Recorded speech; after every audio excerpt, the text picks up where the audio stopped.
ఇప్పుడు ముఖ్యంగా ఈ ప్రోగ్రామ్ ద్వారా యువత ఫస్ట్ ఫండమెంటల్ రైట్స్ ని అండర్స్టాండ్ చేసుకొని వాళ్ళ లెజిటిమేట్ డెమోక్రటిక్ షేర్ లో వాళ్ళు ఇన్వాల్వ్ కావాలని కోరుకుంటూ ప్రశ్నించే తత్వానికి పేటిఎం పెట్టినా ఏటీఎం పెట్టినా ఏ పేరు పెట్టినా కూడా మనిషిని డిమోరలైజ్ చేసేసి వాళ్ళ కాంపిటీషన్ కాకుండా చేసేదానికి వ్యక్తిత్వ హననం అన్నారు కదా, అది 360 degrees లో పనిచేస్తుంది పాలిటిక్స్ లో. అది పెద్ద సమస్య కాదు.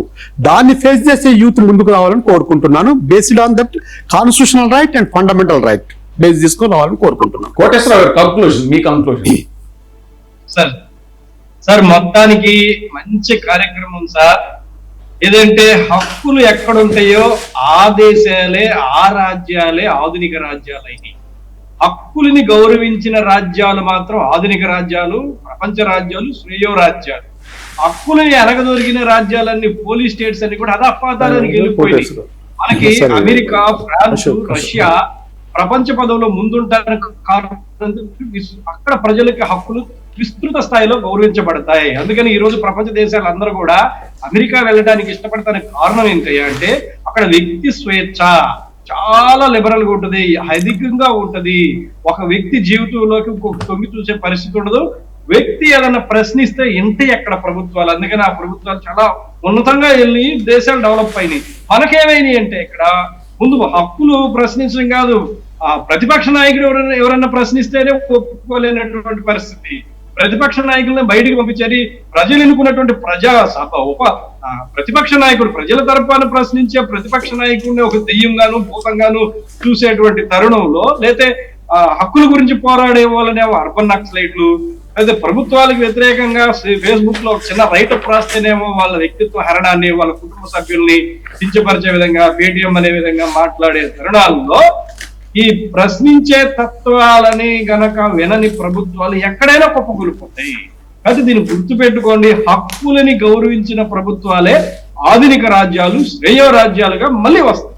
హక్కులని గౌరవించిన రాజ్యాలు అధపాతాలను గెలుపు. అశోక్ గారు మీ కంక్లూజన్. సార్, ఇప్పుడున్న పరిస్థితుల్లో ప్రశ్నించే వారికి సమస్యలు అయితే వస్తాయి. యూత్ గాని, అడ్వకేట్స్ గాని, అన్ని రంగాల్లో ఉన్నవారు, రాష్ట్ర దేశ శ్రేయస్ కోరుకున్న వాళ్ళు ఎవరైనా సరే, ఫర్ ఎగ్జాంపుల్ మనం చూసుకుందాం ఈ మధ్య కాలంలో ప్రొఫెసర్ నాగేశ్వర గారి గురించి. ఆయన క్యారెక్టర్ ని అసర్షన్ చేశారు, ఆయన్ని పేటీఎం అన్నారు. కానీ ఆయన ఏమన్నారు, ఈ వయసులో కూడా నేను ప్రశ్నించటం ఆపను, ఛాలెంజ్ చేస్తున్నాను, రండి డిబేట్ అన్నారు. ఆయన్ని మనం బాగా ఎగ్జాంపుల్ గా తీసుకోగలిగితే ఈ రోజు యువత ఆయన మనం చూసి ముందుకెళ్లాలని నేను కోరుకుంటా. ప్రశ్నించే తత్వాన్ని ఎక్కడ ఆల్కమైజ్ అవ్వద్దు, ప్రశ్నించాలి. ప్రశ్నించలేనప్పుడు వాళ్ళతోనే సమానము. ఈ ప్రజాస్వామ్యంలో మనకున్న బలం ఏదైనా ఉందంటే అది ప్రశ్నించే తత్వమే. అది లేని రోజున మనం ప్రజాస్వామ్యాన్ని కాపాడుకోలేమని నేను చెప్తున్నాను. నాకు ఇందాక ఒక మంచి పాయింట్ ఒకటి గుర్తొచ్చింది. అంటే ఇప్పుడు మనకి ప్యానల్లో ఉన్నటువంటి వాళ్ళు ఏంటంటే, మన రఘు గారు హైకోర్టు, తెలంగాణ హైకోర్టు అడ్వకేట్ మాత్రమే కాకుండా కొన్ని ముఖ్యంగా ఏది అణగారిన వర్గాలకు సంబంధించిన ఇష్యూస్ వస్తే కోర్టులో ఉండాల్సిన సమయంలో కూడా మనిషి చూస్తే హుటాహుటిన అక్కడ ధర్నాల దగ్గర అక్కడ చూసా. అంటే అంత స్పందించేటువంటి ఇది. ఇక అశోక్ విషయానికి వచ్చినప్పుడు ఏంటంటే, విజయవాడలో అసలు పెద్ద పెద్ద పార్టీలు ఉంటాయి, రకరకాల సంస్థలు ఉంటాయి, కానీ ఒకే ఒక వ్యక్తి అడ్వకేట్ గా ఏది రైల్వే వాళ్ళ యొక్క నిర్లక్ష్యం మీద కానీ, లేకపోతే ఇతరత్ర కానీ, ముఖ్యంగా మురికివాడల వ్యవహారాల్లో కానీ పబ్లిక్ ఇంట్రెస్ట్ లిటిగేషన్స్ వేసి చాలా కేసులు సక్సెస్ అయిన. కల్తీ పాల మీద ఎప్పుడో ఏది విజయ డైరీ కల్తీ జరుగుతుందో అని, ఇప్పుడు కల్తీ పాల వ్యవహారం ఇప్పుడు వచ్చింది. ఎప్పుడో లాంగ్ బ్యాక్ ఈ కల్తీ పాల మీద ఇలాంటి పబ్లిక్ ఇంట్రెస్ట్ లిటిగేషన్స్ వేసేటువంటి చైతన్యం ఉన్నటువంటి అడ్వకేట్ గా తన్నే చెప్పాలి. ఇక రామ్ ప్రసాద్ గారు అయితే ఆయన ప్రజా ఉద్యమాల కోసం, మానవ హక్కుల కోసం అరెస్టులు అయ్యాడా, నానా రకాల ఇబ్బందులు పడ్డాడా, కుటుంబాన్ని అనేక రకాలుగా తన వాళ్ళ కుటుంబం ఎన్నో ఆరోగ్యం కూడా చెడిపోయింది. ఆరోగ్యం చెడిపోయినా సరే రాజీ పడకుండానే ప్రజా హక్కుల కోసం అనేకమైనటువంటి పోరాటాలు నిర్వహించినటువంటి అడ్వకేట్ గా చెప్పాలి. ఇక విఠల్ విద్యార్థి దశ నుంచి కూడా అనేకమైనటువంటి విద్యార్థి ఉద్యమాల్లో అన్కాంప్రమైజ్డ్. ఇందాక పేటిఎం గురించి ఆయన చెప్పాడు కదా, మేము మనం పదే చాలాసార్లు చెప్తున్నాం, సిటీ బస్సుల జాతీయోద్యమంలో తనే మాట్లాడితే బాగుంటుంది, దాని గురించి అదన్నీ అడుగుతాను. అన్కాంప్రమైజ్డ్ ఆర్టీఐ కమిషనర్ గా అనేక జడ్జిమెంట్స్, మైనింగ్స్ గీనింగ్స్ వాటికి ఇదైనప్పుడు అన్కాంప్రమైజ్డ్ గా ఇచ్చినటువంటి జడ్జిమెంట్స్, జర్నలిస్ట్ గా అన్కాంప్రమైజ్డ్ పోరాటాలు, వాళ్ళని అలాంటి ఇది హిస్టరీ అలాంటి వాళ్ళని అడిగితే తెలుస్తుంది. వాళ్ళని పట్టుకొని పేటీఎం అంటారంటే ఎంత గెడసబారిపోయినటువంటి మనస్తత్వం చూడచ్చు. ఇక మిత్రుడు యంగ్ డైనమిక్, ఇప్పుడు ఇందాక మనం చూసాం సబ్జెక్టు, అసలు నాకు ఏదో లా డిగ్రీ వచ్చింది, నేను హాయిగా ప్రాక్టీస్ చేసుకుంటా, అధికార పార్టీలకు భజన కొడితే బ్రహ్మాండమైనటువంటి మూటలు వస్తాయి. సుప్రీంకోర్టుకి వెళితే కేసుకి అటెండ్ అయినందుకు కూడా వాళ్ళని లక్షల రూపాయలు ఇస్తారు. ఓవరాల్ గా మూట కట్టుకుంటే 94 కోట్ల రూపాయలు షార్ట్ స్పాన్ లోనే కోట్లు, 94 కోట్ల పైన మూటలు కట్టుకోవచ్చు అనేటువంటి స్వభావం కాకుండా నాతో పాటు ఈ సమాజాన్ని కూడా మనం మోటివేట్ చేయాలి. వాళ్ళందరికీ అసలు చట్టాలంటే ఏంటి చెప్పాలి, ముఖ్యంగా చట్టాలు అణగారిన వర్గాలకి ఇలాంటి వాళ్ళకి తెలిస్తే దానివల్ల ప్రయోజనం ఏముంటుంది అనే దాని మీద నిరంతరంగా కృషి చేస్తున్నటువంటి అడ్వకేట్ మన కోటేశ్వరరావు. సో ఒక స్టూడెంట్ లీడర్ గా చేసినటువంటి వ్యవహారాలు అదే ఈ రోజున అడ్వకేట్ అవడానికి కూడా తనకి ఇన్స్పిరేషన్ అయింది. దాని గురించి మనం ఒకసారి విఠల్ని అడిగి తెలుసుకుందాం. విఠల్ గారు. ధన్యవాదాలు. నాకు విజయవాడలో మేము ఇంటర్మీడియట్ చదివే రోజుల్లో విజయవాడలో ఒక సామెత ఉండేది. ఏంటంటే విజయవాడ రోడ్ల మీద బస్సులు తిరగవు, జనాల మీద బస్సులు, ప్రైవేట్ బస్సులు తిరిగాయి. అంటే అంత నిర్లక్ష్యంగా నడిపేవాళ్ళు బస్సులు. సో రోడ్డు మీదకి రావాలంటే భయం పడే రోజుల్లో అసలు ఈ బస్సుల వల్ల ఎంతో మంది ప్రాణాలు కోల్పోతున్నారు. విద్యార్థులకు కనీసమైన సౌకర్యాలు, ఉచిత సర్వీస్ కాకుండా కనీసం కన్సెషన్ కూడా ఇవ్వలేకుండా ఇష్టం వచ్చిన నడుపుతున్నారని చెప్పి ఆ రోజున ప్రజా ఉద్యమం నడిపినటి లీడర్లు మన విజయబాబు గారు ఎంతో దానికి శ్రమించి జైలుకి కూడా వెళ్ళారు ఆ రోజున. కానీ పట్టు వదిలిన విక్రమార్కుడు లాగా ఆ యొక్క ఉద్యమాన్ని ముందుకు తీసుకెళ్లడం వల్ల 1980 పుష్కరాల టైంలో అప్పటి చెన్నారెడ్డి ప్రభుత్వం 148 బస్సుల్ని ప్రైవేటైజేషన్ జాతీయం చేసి సిటీ బస్సుల్ని వేశారు. ఆంధ్రప్రదేశ్ లో సిటీ బస్సుల జాతీయకరణ ఉద్యమం అనేది ఎక్కడైనా ఉమ్మడి ఆంధ్రప్రదేశ్ లో జరిగిందంటే ఒక్క విజయవాడలోనే, అది కూడా ఆనాటి నాయకత్వ పట్టిన ఉన్నటువంటి విజయబాబు గారి వల్లే సాధించడం జరిగింది.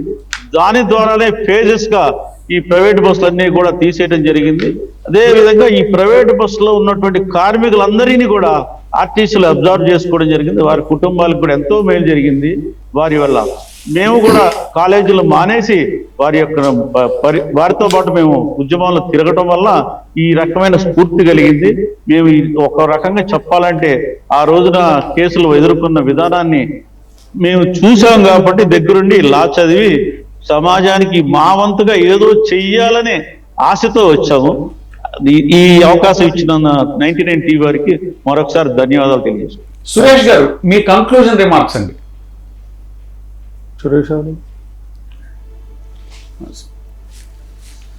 రాంప్రసాద్ గారు. రాంప్రసాద్ గారు. ఈ సందర్భంగా పర్మిషన్ ఒక విషయం చెప్పాల్సిన అవసరం ఉంది.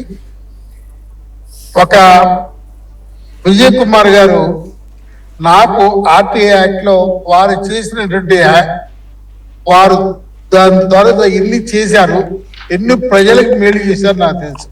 అంతకంటే ముఖ్యంగా ఈ సందర్భంగా ఒక మహానుభావుని గుర్తించుకోవాలి.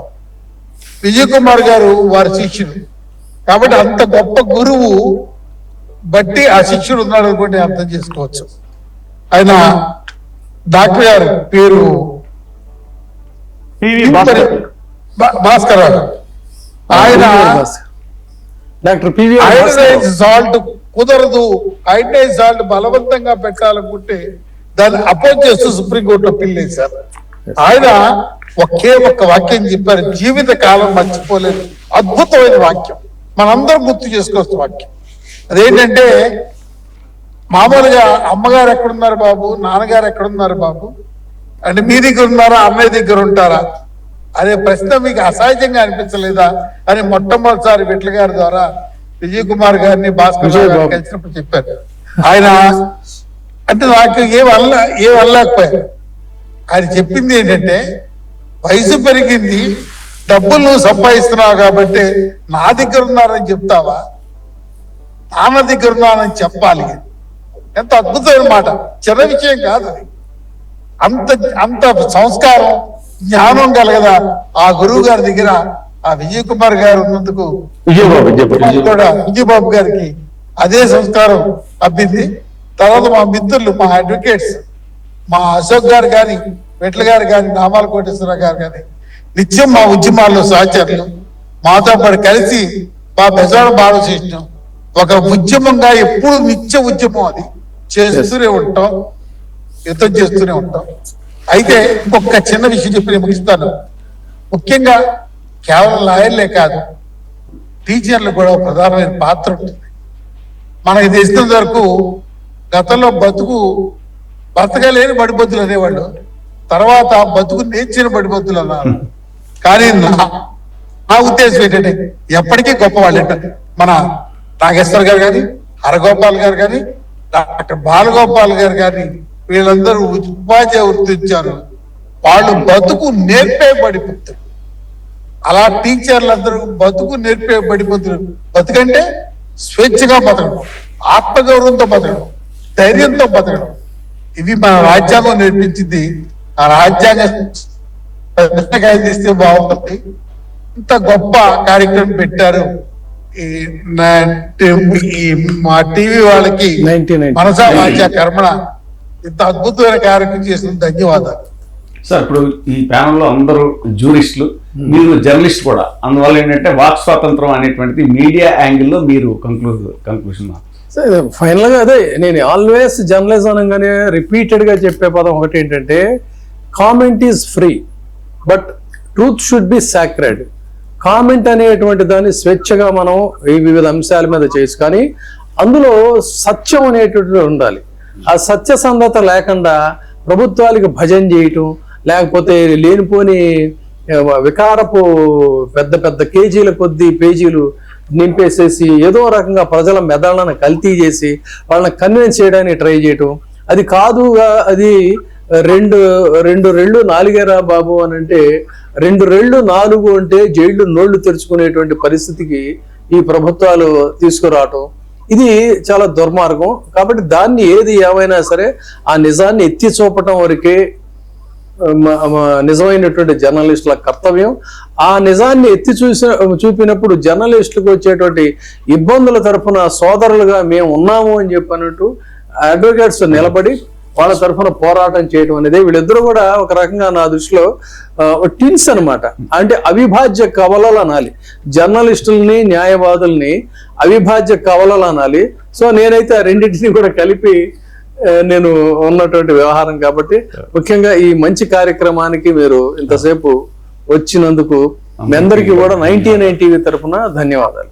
ఫైనల్ గా మీరు అన్న పొలిటికల్ ఎల్నినో అనేటువంటిది తొందరలో వీగిపోవాలని కోరుకుంటూ, ప్రజా హర్షం అనేటువంటి వర్షం వస్తుందని చెప్పని ఆశిద్దాం.